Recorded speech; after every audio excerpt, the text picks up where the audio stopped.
Good morning dear students. आज हम chemistry of actinides discuss करेंगे। ये एफ ब्लॉक एलिमेंट में आता है, सेकंड रो आती है, second series of F block element, जिसमें हम एक्टिनियम ऑनवर्ड जो 14 कंपाउंड्स आएंगे उनको एक्टिनाइड कहते हैं। एक्टिनियम का एटॉमिक नंबर 89 है। 14 एलिमेंट्स जो कि थोरियम से लेके atomic number 92, lawrencium atomic number 103, इन सभी को हम एक्टिनाइड्स कहते हैं। और इसमें हम 5f ऑर्बिटल्स की फिलिंग करेंगे। इन सभी को हम एक्टिनॉन्स कहते हैं। जो नेचुरली अकरिंग एक्टिनाइड्स हैं वो आपके हैं सिर्फ शुरू के 3, थोरियम, प्रोटेक्टिनियम और यूरेनियम। उसके बाद सारे के सारे जो हैं वो हम लैब में बनाते हैं, जिनको हम मैन मेड एलिमेंट्स कहते हैं। इनको बनाने के लिए हम न्यूक्लियर बम्बार्डमेंट यूज़ करते हैं, जो हैवी मेटल्स होते हैं। तो इस तरीके से इनको बनाया जाता है, न्यूक्लियर बम्बार्डमेंट करके आर्टिफिशियली। इसलिए इन सभी को हम ट्रांस यूरेनियम एलिमेंट भी कहते हैं। तो ये दोनों ही क्वेश्चन एग्जाम में आते हैं कि मैन मेड एलिमेंट्स क्या हैं और ट्रांस यूरेनियम एलिमेंट्स क्या हैं। तो ये आपको याद रखना है, क्योंकि इन एलिमेंट्स में एटॉमिक नंबर जो है वो यूरेनियम से ज़्यादा होगा, 92 से ज़्यादा होगा। तो इनको हम ट्रांस यूरेनियम एलिमेंट्स कहते हैं। सभी के सभी जो एक्टिनाइड्स हैं ये हमारे लिए टॉक्सिक है। तो हम जब भी इनको यूज़ किया जाता है तो इनको डंप करना एक प्रॉब्लम बन जाता है। जो हम सभी को पता है कि न्यूक्लियर वेस्ट जो होता है उसको प्रॉपर अगर हम हैंडल नहीं करते तो रेडिएशन एनवायरनमेंट में लीक कर सकती हैं, जो कि डिफरेंट प्रॉब्लम्स क्रिएट कर सकती हैं, बायोहैज़र्ड है। ये रेडियो एक्टिव है और इनका आइसोलेशन और कैरेक्टराइजेशन डिफ़िकल्ट है। सारे के सारे एक्टिनाइड्स रेडियो एक्टिव है। और अब हम इनकी जनरल प्रॉपर्टीज़ डिस्कस करते हैं। सबसे पहले इलेक्ट्रॉनिक कॉन्फ़िगरेशन। अगर एक्टिनियम की हम इलेक्ट्रॉनिक कॉन्फ़िगरेशन देखें तो रेडॉन 86 आ जाएगा यहाँ पे, 6d1 और 7s2। 7th पीरियड में है ये, तो यहाँ पर 7s आएगा और 6d में एक इलेक्ट्रॉन जाता है यहाँ पर। थोरियम ऑनवर्ड जो 5f ऑर्बिटल्स हैं वो फिल होना स्टार्ट हो जाते हैं, क्योंकि 5f और 6d की एनर्जी ऑलमोस्ट बराबर है। हालांकि आपको कुछ अनसर्टेनिटीज़ मिलेंगी यहाँ पर, फिर भी अगर हम जनरल इलेक्ट्रॉनिक कॉन्फ़िगरेशन लिखना चाहें तो हम इस तरीके से लिखेंगे: radon 86, 5f 1 to 14, 6d 0 to 1 और 7s2। और जो प्रोबेबल इलेक्ट्रॉनिक कॉन्फ़िगरेशन है हमारी यहाँ पर वो ये रहेगी। एक्टिनियम आपका रहेगा 6d1 7s2। फिर थोरियम आपके पास आता है, जो नेक्स्ट इलेक्ट्रॉन है इनकमिंग वो 5f में जाएगा। सब्सिक्वेंटली हम ऐड करते जाएंगे। प्रोटेक्टिनियम में 5f2, यूरेनियम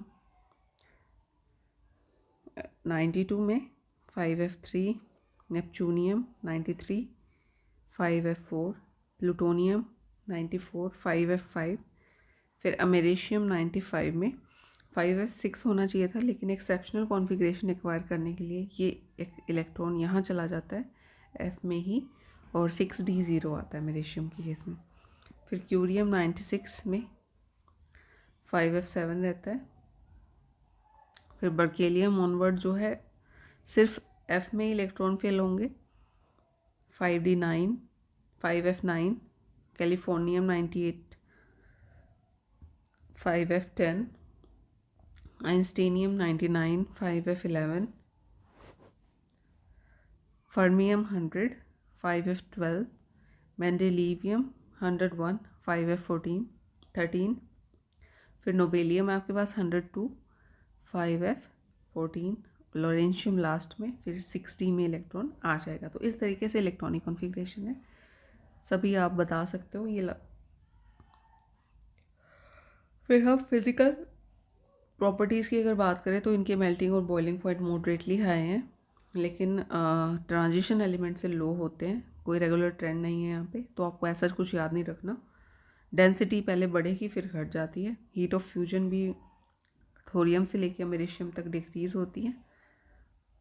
और कुछ ही एलिमेंट्स की हम मेजर कर पाते हैं, ज़्यादा हमें प्रॉपर्टीज़ मिलेंगी नहीं यहाँ पे, क्योंकि ये सारे के सारे रेडियो एक्टिव है, तो इन पर स्टडी करना डिफ़िकल्ट है। और दूसरी बात, ये नेचुरली एग्जिस्ट ही नहीं कर रहे, सिर्फ ये 3 हैं जो नेचर में एग्जिस्ट करते हैं, बाकी सब हमें खुद बनाने पड़ते हैं, तो इनकी क्वांटिटी भी हमें कम ही मिलेगी। तो इस वजह से हम इतनी ज़्यादा इनकी प्रॉपर्टी यहाँ पर नहीं है। फिर ऑक्सीडेशन स्टेट की अगर हम बात करते हैं, यहाँ पर आपको +2, +3, +4, +5 और +6 ऑक्सीडेशन स्टेट देखने को मिलेगी। +3 जो है वो मोस्ट कॉमन ऑक्सीडेशन स्टेट है, जैसा लैंथेनाइड्स के केस में था। +3 जो है, लेकिन वो हमेशा स्टेबल नहीं है, कॉमन है लेकिन स्टेबल, कुछ एलिमेंट्स में स्टेबल नहीं है। जैसे कि अगर हम शुरू के 4 एलिमेंट्स की बात करें, थोरियम, प्रोटैक्टिनियम, यूरेनियम और नेपच्यूनियम, तो जो हमने ब्रैकेट में लिखा है इनकी +4, +5, +6 और +5, ये इनकी मोस्ट स्टेबल स्टेट है। थोरियम +4 में सबसे ज़्यादा स्टेबल है, थोरियम डाइऑक्साइड जैसे है, प्रोटैक्टिनियम +5 में, यूरेनियम +6 में। इसमें क्या है कि हम ये जो ऑक्सीडेशन स्टेट है, ये सारे के सारे वैलेंस इलेक्ट्रॉन लूज़ करके मिलती है यूरेनियम तक, तो ये सबसे ज़्यादा स्टेबल है। फिर प्लूटोनियम आता है 93 के बाद, वहाँ पर आपको +2 से लेके +7 तक मिलेगी, जिसमें +4 सबसे ज़्यादा स्टेबल है। फिर अमेरिशियम के केस में +2 से +6 तक, +3 आफ्टर अमेरिशियम +3 काफ़ी स्टेबल हो जाती है। और क्यूरियम, बर्केलियम, नोबेलियम, इनके केस में आपको +2 मिलेगी, +3। फिर नोबेलियम के केस में +2 ड्यू टू F14 कॉन्फ़िगरेशन, तो यहाँ पर ये रहेगा। तो जब भी आपको ऑक्सीडेशन स्टेट बतानी है तो आपको एक तो एटॉमिक नंबर इनके याद करने हैं सभी के, और पहले इनकी इलेक्ट्रॉनिक कॉन्फ़िगरेशन लिखनी है। आप कुछ भी आंसर कर रहे हो साइड में रफ वर्क में, ताकि आपको कंक्लूड करना आसान हो कि क्या ये आगे फर्दर बिहेवियर शो करेगा एलिमेंट। ऑक्सीडेशन स्टेट के बाद हमारे पास आता है आयनिक रेडियाई और एक्टिनाइड कॉन्ट्रैक्शन। जैसे लेंथेनाइड कॉन्ट्रैक्शन था, मतलब ग्रेजुअल डिक्रीज इन साइज, आयनिक और atomic radius of lanthanide on increasing atomic number. ऐसे ही हमारे पास एक्टिनाइड कॉन्ट्रैक्शन है, the steady and gradual decrease in size of actinides. तो जो साइज ऑफ एटम है या फिर आयंस है, वो रेगुलरली डिक्रीज करता है along the series with increase in atomic number, actinium से लेकर लॉरेंशियम तक। इसी को हम एक्टिनाइड कॉन्ट्रैक्शन कहते हैं। जैसा कि यहाँ पे दिखाया, 1.12 से 0.95 तक का डिक्रीज़ है। ये ट्राइवेलेंट आयन के लिए हम यहाँ पर देख रहे हैं, आयनिक रेडियाई। ठीक है, तो आप ऐसे दिखा दोगे। ये आपको ग्राफ ऐसा इसलिए दिख रहा है क्योंकि मैंने यहाँ पे थोड़ा ऊपर से स्टार्ट कर लिया। अगर मैं 0.9 से ही स्टार्ट करती स्केल, तो ये आपको ऐसे दिखता। तो आप जब अगर आपको ड्रॉ करना है पेपर में, तो आप ये ध्यान रखना 0.95 है ना, तो हम 0.9 से स्टार्ट करेंगे, ताकि हमारा जो व्यू है ग्राफ का वो अच्छा है। आपने बस पहले और लास्ट वाले को ही याद रखना है, बीच का याद रखना मुश्किल है। कैलिफोर्नियम तक है यहाँ पर, आगे नहीं दिखाया है। आइंस्टीनियम, फर्मियम आता है इसके बाद। अब इसमें भी वही वजह रहेगी, due to imperfect shielding of 5f electron. ये आपस में एक दूसरे को अच्छे से शील्ड नहीं करते और दूसरे शेल से भी शील्डिंग नहीं क्रिएट करते कुछ भी, तो न्यूक्लियर चार्ज बढ़ता है और आपको स्ट्रॉन्गर लेंथेनाइड कॉन्ट्रैक्शन दिखाई देगा। तो इस तरीके से जैसे लेंथेनाइड कॉन्ट्रैक्शन था, यहाँ पर आपके पास एक्टिनाइड कॉन्ट्रैक्शन है। फिर आता है मैग्नेटिक प्रॉपर्टीज़। तो मैग्नेटिक प्रॉपर्टीज़ जो हैं लेसर वैल्यूज़ होती हैं मैग्नेटिज्म की दैन थ्योरेटिकली प्रेडिक्टेड वैल्यूज़, क्योंकि 5f इलेक्ट्रॉन जो हैं वो एक्सपोज हो जाते हैं क्रिस्टल फील्ड में और less effectively shielded, so result in quenching of orbital contribution. तो यूरेनियम से लेके इस तरीके का ग्राफ रहता है आइंस्टीनियम तक। मैग्नेटिक मूवमेंट जो है वो डिक्रीज़ करता है from uranium two plutonium minimum. After this increases and shows a maximum of Californium, then start decreasing again.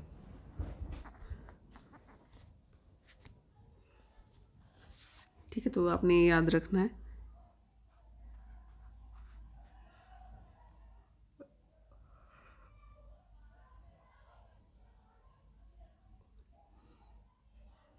तो जो 4F था लैंथेनाइट के केस में, वहाँ पे हमने देखा था कि मैग्नेटिक प्रॉपर्टीज़ में ऑर्बिटल कंट्रीब्यूशन क्वेंच नहीं होता, लेकिन यहाँ पर हम कह रहे हैं क्योंकि एक्सपोज हो जाते हैं 5F जो है वो 4F से ज़्यादा एक्सटेंड होते हैं स्पेस में, तो लिगेंड के फील्ड के कांटेक्ट में आते हैं, तो इनकी जो ऑर्बिटल मोशन है वो क्वेंच हो जाती है। इस वजह से इनका मैग्नेटिक मोमेंट थोड़ा कम रहेगा जो एक्सपेरिमेंटल वैल्यू है उससे, और इस तरीके का ट्रेंड आपको दिखाई देगा जहाँ पे यूरेनियम से लेकर प्लूटोनियम तक डिक्रीज़ है और फिर इंक्रीज़ होगा, कैलिफोर्नियम पर मैक्सिमम नज़र आएगी आपको। इसी तरीके से आपको इसको बताना है। यहाँ पर हमने अनपेयर्ड इलेक्ट्रॉन के साथ इसको रिलेट किया और यहाँ पर बोहर मैग्नेटॉन में मैग्नेटिक मोमेंट को हमने शो किया है। अगर आपको ये याद नहीं रहता अनपेयर्ड इलेक्ट्रॉन कितने हैं, तो आप यहाँ पर इसका एटॉमिक नंबर लिख सकते हो 90 से लेके आइंस्टीनियम का है 99 तक। हायर मेंबर जैसा कि आप देख रहे हो स्टडी नहीं हुए हैं, जैसे पहले भी हमने देखा था ऑक्सीडेशन स्टेट में भी, यहाँ पर आयनिक रेडियाई में कैलिफोर्नियम तक ही हम डाटा ले रहे हैं। फिर आता है colour of ions, generally coloured हैं। कलर जो डिपेंड करता है वो 5F इलेक्ट्रॉन के नंबर पे डिपेंड करेगा, और जो ions containing no 5F electron और 7 5F इलेक्ट्रॉन आर कलरलेस, जिसमें या तो वेकेंट है पूरा पूरा F ऑर्बिटल्स या फिर हाफ फिल्ड है, वो कलरलेस होंगे। कलर जो हैं वो इलेक्ट्रॉनिक कॉन्फिग ट्रांजिशन से राइज होता है जो डिफरेंट एनर्जी स्टेट्स के बीच में with in 5F subshell. FF transitions F से F हो सकता है, F से D हो सकता है, और चार्ज ट्रांसफर ट्रांजिशंस हैं। F से F जो है वो विजिबल और अल्ट्रा वायलेट रीजन में होगा, और ये आपका डिटर्मिन करेगा colour of solution in actinide salt. Absorption spectra अगर हम देखें एक्टिनाइड्स का, वो कॉम्प्लेक्स है as compared to lanthanides due to more exposure of 5F orbitals than 4D orbitals.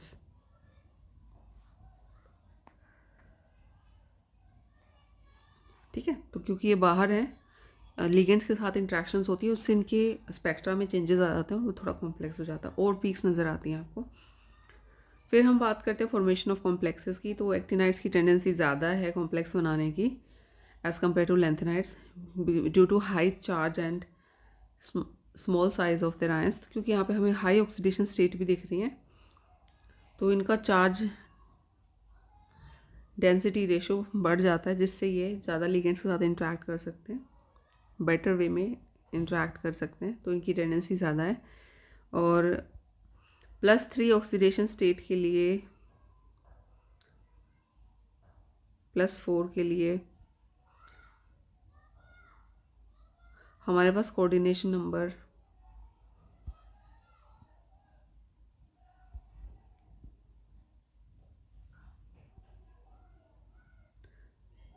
9 +5 में हमारे पास क्यूबिक कोऑर्डिनेशन है 8 हो जाएगा। कोऑर्डिनेशन नंबर 8 हमारा रहेगा ऑक्टाहेड्रल +6।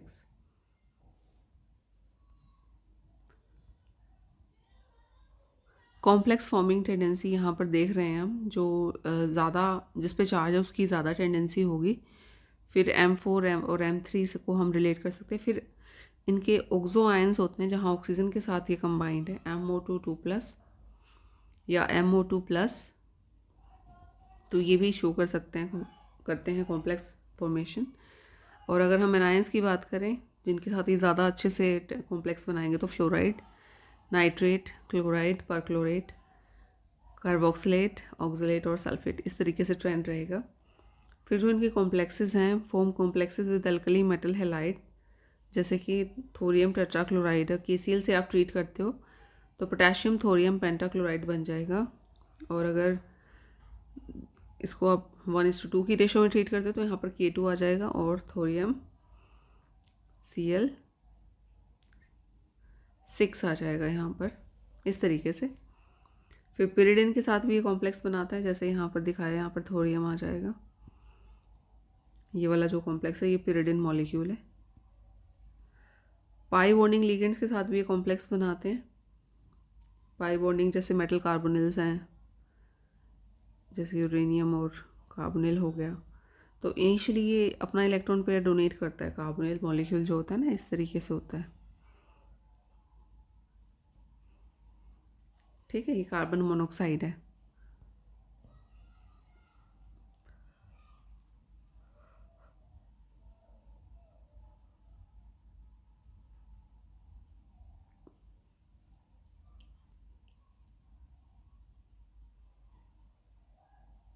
तो कार्बन के पास एक लोन पेयर होता है, वो डोनेट करता है, लेकिन रिटर्न में ये बैक बॉन्डिंग करा लेता है। तो ऐसे लिगेंड्स को हम पाई बॉन्डिंग लिगेंड कहते हैं, जो सिग्मा के बाद फिर पाई बॉन्ड बना के बैक डोनेशन भी करते हैं। इसी तरीके से हम एसिटाइल एसीटोन के साथ बना सकते हैं EDTA, ये भी थोडियम के साथ कॉम्प्लेक्स बनाते हैं।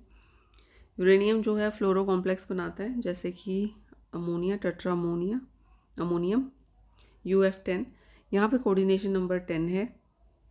+4 ऑक्सीडेशन स्टेट में हमारे पास ऑक्सो आयंस हैं, जैसे कि RCO negative, NO3 negative, sulphate, carbonate. Borohydride हमारे पास एक्टिनियम BH4 ये बनाने के लिए हम एल्यूमिनियम बोरोहाइड्राइड यूज़ कर सकते हैं, और इस तरीके से आपके बोरोहाइड्राइड्स भी हम बना सकते हैं ऐसे कॉम्प्लेक्सेस। और ऑर्गेनोमेटेलिक कंपाउंड कार्बोनिल के साथ, साइक्लोपेंटाडाइन इनाइल्स के साथ हम बना सकते हैं। रिएक्टिविटी की अगर बात करें तो ये इलेक्ट्रोपॉजिटिव हैं, रिएक्टिव होंगे, और रिएक्टिविटी एटॉमिक नंबर के साथ बढ़ती है। कंपाउंड ऑफ एक्टिनाइड्स, ऑक्साइड्स और चैल्कोजेनाइड्स form oxides in +2, +3, +5 and +6 oxidation state. Oxide are refractory materials used in lining of furnace and reactor etc.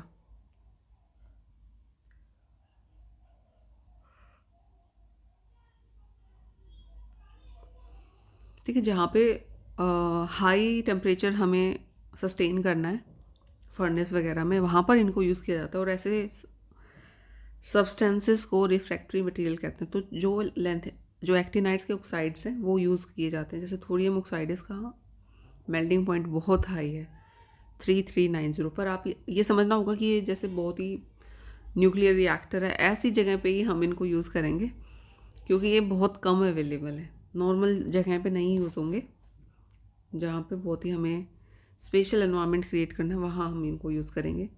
Extensively studied है और इनको न्यूक्लियर फ्यूल में यूज़ किया जाता है।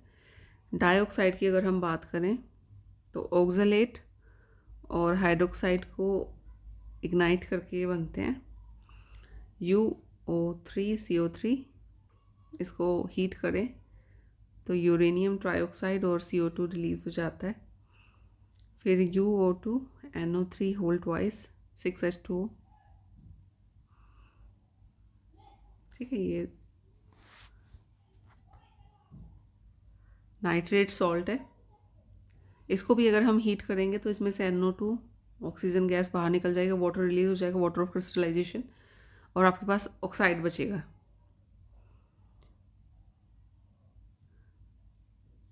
सो इस तरीके से हम बना सकते हैं।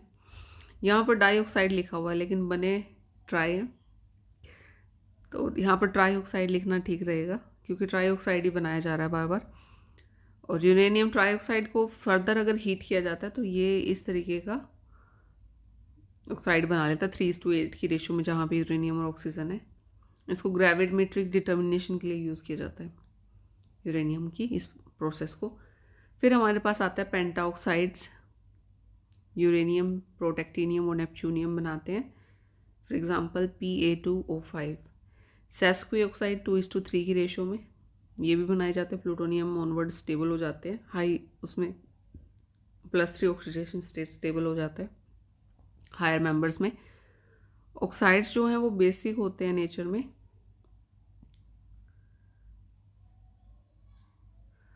यूरेनियम ऑक्साइड डिजोल्व हो जाता है कंसनट्रेटेड नाइट्रिक एसिड में to form uranyl ion UO2 2 positive. For example अगर हम बात करें UO3 की, इसको कंसनट्रेटेड HNO3 से ट्रीट करोगे आप, तो इस तरीके से ये येलो क्रिस्टल्स बना लेता है, इनिशियली डिज़ोल्व होके लेटर ऑन इस तरीके से, जहाँ पे N की वैल्यू हमारे वाटर ऑफ क्रिस्टलाइजेशन 2, 3, 6 हो सकती है। ये यहाँ पर इसका स्ट्रक्चर दिखाया है। यूरेनियम, यहाँ पे 2 नाइट्रो ग्रुप लगे हुए हैं कॉर्नर पे, प्लेनर सा अरेंजमेंट है ये, और 2 वाटर मॉलिक्यूल्स हैं और 2 ऑक्सीजन यहाँ पर हमने दिखाए हैं। तो ये वाला स्ट्रक्चर है, यहाँ पर 2 वाटर मॉलिक्यूल हैं हमारे, तो आप इसको ड्रॉ कर सकते हो। चैल्कोजेनाइड्स भी बनाता है, लेकिन थर्मल स्टेबिलिटी जैसे जैसे सल्फ़र से टेल्यूरियम की तरफ जाएंगे तो ये कम होती जाएगी। मिक्स्ड ऑक्साइड भी बनाता है, जैसे कि लिथियम और एक्टीनियम के साथ हम चाहें तो ऑक्साइड बन जाता है। और यहाँ पे जो एक्टिनाइड है वो आपका नेपच्यूनियम भी हो सकता है और प्लूटोनियम भी हो सकता है। तो इस तरीके से हमारी ये केमिकल कंपाउंड्स हैं एक्टिनाइड्स के। फिर इसके बाद आएगा हैलाइड्स, लास्ट आज हम ये और करेंगे डिस्कस। हैलाइड्स जो है वो हेक्सा हैलाइड भी हो सकते हैं और डाई हैलाइड भी हो सकते हैं। हेक्सा हैलाइड जो है वो पावरफुल ऑक्सीडाइजिंग एजेंट है, क्योंकि ये बहुत हाई ऑक्सीडेशन स्टेट में, तो इनकी रिड्यूस होने की टेंडेंसी है, तो दूसरे सब्सटेंस को ऑक्सीडाइज कर देते हैं और खुद रिड्यूस हो जाते हैं। तो यहाँ पे इस तरीके से ये आ जाएगा। पेंटा हैलाइड जो पॉलीमेरिक हैं और अप टू नेपच्यूनियम हमें मिलते हैं। टेट्रा हैलाइड हम बना सकते हैं डाइऑक्साइड को HF या HF को हाइड्रोजन की प्रेजेंस में ट्रीट करके कैलिफोर्नियम तक। और ट्राई हैलाइड हम बना सकते हैं डाइऑक्साइड्स को कार्बन टेट्राक्लोराइड से ट्रीट करके। ठीक है, तो इस तरीके से ये हमारे कंपाउंड्स थे। आज की क्लास में हम इतना ही करते हैं। थोड़ी हमने बेसिक से प्रॉपर्टीज़ डिस्कस की, बाकी टॉपिक हम नेक्स्ट क्लास में कवर करेंगे। Thank you so much.